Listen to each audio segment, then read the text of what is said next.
শব্দ কাকে বলে? যে সমস্ত শব্দ সংস্কৃত শব্দ দীর্ঘ সময় ধরে ভাষাগত বিবর্তনের পথে প্রাকৃত অপভ্রংশ ইত্যাদি স্তরগুলির মধ্যে দিয়ে পরিবর্তিত হয়ে বাংলা শব্দভাণ্ডারে স্থান নিয়েছে, সেইগুলিকেই বলা হয় তদ্ভব শব্দ। আর সংকর শব্দ কাকে বলে?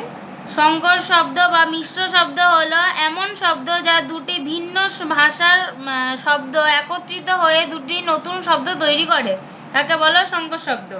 আর প্রাকৃতজাত শব্দ কাকে বলে?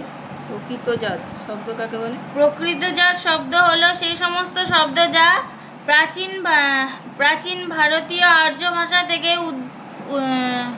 উদ্বৃত্ত বিভিন্ন প্রাকৃত ভাষার মধ্যে দিয়ে বাংলায় এসেছে, সেইগুলোকে মূলত তদ্ভব শব্দ দিয়ে উৎপন্ন, একে বলে প্রাকৃতজাত শব্দ। অথবা প্রাচীন ভারতীয় আর্য ভাষা থেকে প্রাকৃত ভাষায় মধ্যে বাংলায় এসেছে, মাধ্যমে বাংলায় এসেছে, তাকে বলা হয় প্রাকৃতজাত শব্দ।